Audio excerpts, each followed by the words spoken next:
बिस्मिल्लाहिर्रहमानिर्रहीम। अस्सलाम वालेकुम फ्रेंड्स, मैं हूं डॉक्टर सलान और आपकी खिदमत में हाज़िर आज एक नए टॉपिक के साथ। आज का जो हमारा टॉपिक है वो है टिनेटिस। टिनेटिस किसको कहते हैं जानते हैं। टिनेटिस ऐसी हालत को कहते हैं जिसमें मरीज़ के कान के अंदर मुख्तलिफ़ तरह की आवाज़ें आती हैं।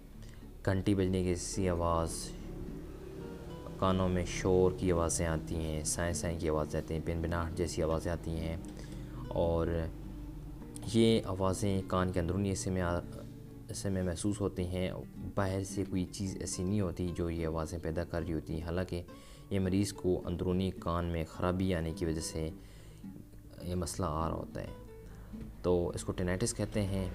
अब जानते हैं इसकी काजेज़ कौन कौन सी हैं। सबसे पहली जो काज है, कान में ईयर वैक्स ज़्यादा होना। कान में मेल ज़्यादा हो तो तब भी मसला हो सकता है। कान में अगर कोई इन्फेक्शन मौजूद हो तो तब भी मसला आता है।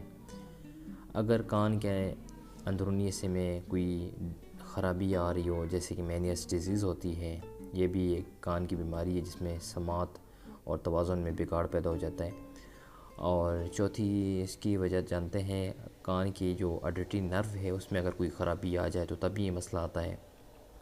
पांचवी वजह न्यूरोलॉजिकली कोई डिसऑर्डर हो तो तब भी मसला आता है। छठी वजह अगर मेडिसिन का बेतहाशा इस्तेमाल की जाए, ख़ासकर एंटीबायोटिक वगैरह खाता हो, तब भी ये मसला आ जाता है। सातवीं वजह जानते हैं, खून की गर्दिश का मसला हो, हाई ब्लड प्रेशर हो, खून की नालियों में कोई रुकावट या इशू हो तो तब भी ये मसला होता है। आठवीं वजह यह है कि बुढ़ापे के वक्त भी ये मसला आ जाता है। जो जो एसाबी निज़ाम कमज़ोर होता है तो ये मसले आ जाते हैं, ख़ासकर कानों की बीमारियां वगैरह आ जाती हैं, ख़ासकर टिनेटिस वगैरह का ज़्यादा इशू आता है।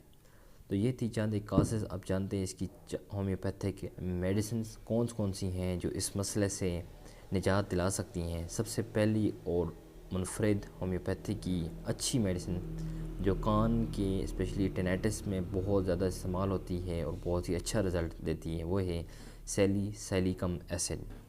सैलिसिलिकम एसिड को 30 पावर में यूज़ करना है।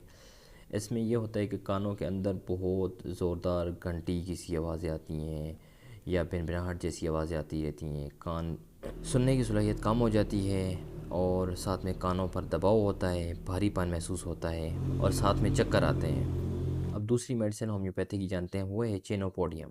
चेनोपोडियम भी 30 पावर में यूज़ करनी है और ये राइट ईयर में अगर टिनाइटिस मसला हो तो उसके लिए बेहतरीन दवा है। सुनने की जो सलाहियत होती है वो कम हो जाती है चेनोपोडियम के मरीज़ में, और राइट कान में टिनेटिस का इशू होता है और कानों में भिनभिनाहट या जैसे कोई मशीन चल रही हो टीवी की, या जैसे अक्सर कहते हैं मरीज़ के ट्रांसफार्मर की तरह की आवाज़ आती है।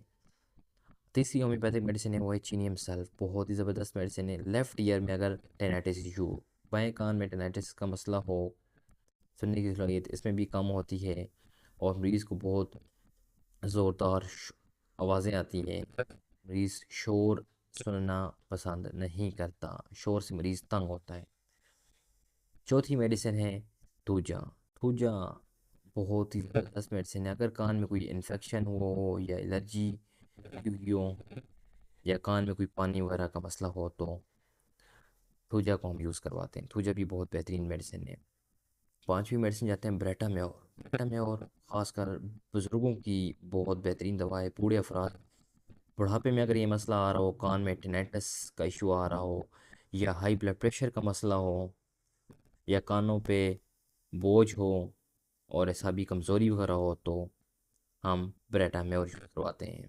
लास्ट में छठी मेडिसिन जानते हैं वो है ग्रेफाइट्स। ग्रेफाइट्स भी बेहतरीन दवा है अगर कानों में मैल ज़्यादा जमा हो या कानों में साथ में भारीपन हो और साथ में टिनेटिस का इशू आ रहा हो तो ग्रेफाइट्स को हम यूज़ करवाते हैं। ये थी चंद होम्योपैथिक मेडिसिन जो कि बहुत ही ज़बरदस्त मेडिसिन है टिनेटिस के मसाइल के लिए। ये आप मेडिसिन यूज़ करने से पहले किसी भी अच्छे होम्योपैथिक डॉक्टर से मशवरा ज़रूर कीजिएगा। अल्लाह हाफिज़।